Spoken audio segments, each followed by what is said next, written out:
I would have. And who loves an underdog more than I do, Nick? Nobody. Steelers are my team right now. It used to be anyone playing the Browns. Now I love the Steelers. Bucs and Raiders. And Tom Brady showing up yesterday. Brady throwing 4 touchdowns, ran for another, and when the Raiders made it a game in the second half, Brady and the Bucs exploded for 3 fourth-quarter touchdowns. So the Bucs win big, 45-20. They hung on to first place in the NFC South. Brandon, I'll start with you. Is it time for the Brady doubters to admit he's still one of the best? Because he certainly played like it yesterday. You know Not what, doubters, Jenna? doubter. I don't care about the Brady doubters. I just care about Nick Wright. Friday on the show, Nick said, look, you know, all I need for him to do to get my respect is just throw for over 200 yards. That's what Nick said. Nick. I didn't say respect. Nick, he has my respect. You just gave me. Go ahead. You just. So do you believe now? So I don't care about the doubters. I care about Nick Wright. Nick, you got to think about this. We keep overlooking that Tom Brady is 43. We keep overlooking how hard it is to go into a new system. I don't care if you're Aaron Rodgers. I don't care if you're Kyler Murray. I don't care if you're Russell Wilson.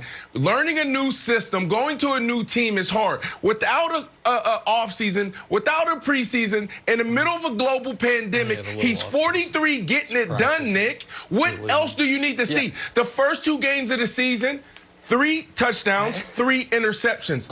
In the last 5 games, Nick, 15 touchdowns, 1 interception. The last time he did that was 2007 and 2010, and he won MVP. What else do you need to see? Okay. Is my turn now?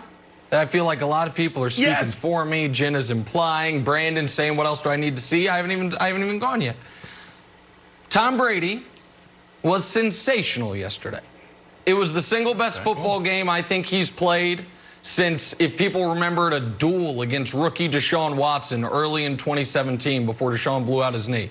He was perfect. Brady was great early, threw as good of a pass as you can possibly throw to end the half, which was almost a backbreaker for the Raiders. And then when the Raiders got it close, got it 24-20, and it was like, oh, could the Raiders get back into this? Brady was great again late. There's no way around that. No one would deny that. And no one would question what he did yesterday. Now, you guys always, this is the brilliance of our producers, phrase these questions in a way where I come across as a hater. Because if this said time for the Brady doubters... Don't blame it on the producers. Do not throw our producers under the bus. You put yourself in this position. Well, every chance you get to talk... It could be the defense. Todd Bowles called a wrong play. The defense do something terrible. You find a way to blame it on Tom Brady, Nick. No, that's not true. That's not true. It's not true. And by the way... I feel like I'm being attacked from all sides here. I was about to give Brady extra credit because he did manage to find Derek Carr and congratulate him after the game. So good job by Tommy. That's 2 in a row. There you go. But if this said, Wilds, time for the Brady doubters to admit he can still have great performances, I would say, yeah. I didn't think he had this type of game left in him. I didn't.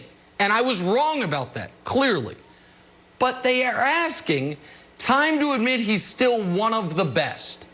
Well, define one of the best. Do I think Tom Brady's one of the 5 best quarterbacks in football? No. Do I think even after yesterday, Tom Brady is one of the 8 or 9 best quarterbacks in football?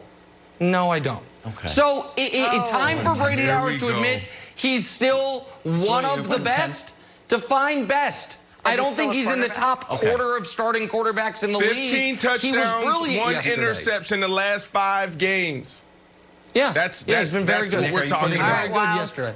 Go ahead, buddy. Are you saying that he's the 10th best quarterback walking the face of the earth? Is that what you're saying? And that's your insult? Out of billions of people on the earth, he's the 10th best? It's not an insult. That's what I'm saying. But you're like, I don't think he's a quarterback. I don't think it's good to compare pro athletes to the humanity on Earth. I think it's because if you had the 35th best kicker walking the earth, you would be very upset because he'd be the worst kicker in the league. So let's not do that. I don't think he is. I think he is. He's playing better than I thought he would. I said, well, look, we're outside, and he's one-on-one. D-Hop is the best in the business at straddling that line. D-Hop is the best in the business at beating one-on-one coverage. This guy is entering into his prime when I'm talking about the wide receiver. But the best part about this entire play was the smile. You got to think Kyler's like, man, I got my dog wide receiver out there. They're really going to match him up one-on-one during this time of the game? Are you serious? I've never seen this before. A quarterback drop back, sees what he likes, and starts smiling before he throws the ball. This was all awesome. Kyler is a beast. All right, Wild's little trick play double here. Trouble. Yeah, well, Dabo Swinney needs to take this play call, take it out to his little solo stove in the back and burn it and never see it again. Because listen, I'm pro creativity, but not play calls that endanger the #1 quarterback and #1 pick next year. So look, Dabo, I get it. Everybody needs a creative outlet. You want to play acoustic guitar? You want to learn some watercolor painting? You want to go to Home Depot, make yourself a bracelet out of something? Do that. What do you think the Jets are saying when they saw that play? What were they saying? Yeah, exactly. Oh, they weren't happy. That's why Wilds isn't happy, because he's worried the Patriots might be in the Trevor sweepstakes all of a sudden. All right, this is Baker's game-winning touchdown pass. And I think Jenna is going to expect me to talk about the fact that right before this touchdown pass, she was trying to start a group chat taunting Baker Mayfield because she hates him so much. But I'm not going to mention that. Instead, I'm gonna a little heel turn here. I'm going to turn on my buddy Brandon Marshall. Hey, Brandon, remember last week when you were saying they should maybe go to Case Keenum? This is why you don't go to Case Keenum. Case Keenum could be alone at your facility for 10 hours and couldn't make this throw. This is why you stick with Baker Mayfield, because the upside exists. Couldn't make that last week. This was a great What do you mean the play. upside? And it was the culmination. It was the culmination of a perfect 3 quarters of football by Baker Mayfield. Nick, if you do your homework, you know that Baker always crushes the Bengals. If you do your homework, you know that. I know. What does he do? Yeah, which is why it was so odd you were calling for Case Keenum when the Bengals were next on their schedule. Let's talk about the team Baker's looking way up at, and that would be the Pittsburgh Steelers. And then there was one unbeaten, unbroken, unflappable Pittsburgh Steelers team. Look at this flick throw by Ben Roethlisberger to Eric Ebron. Sets up a touchdown here. The guy's 38 years old, coming off elbow surgery, played only 2 games last year, comes back to just dominate the league like this. I think only our guy Brandon Marshall and maybe Mike Tomlin had the Steelers playing as well as they're playing this year. They beat the unbeaten Titans. They remain undefeated for the season. And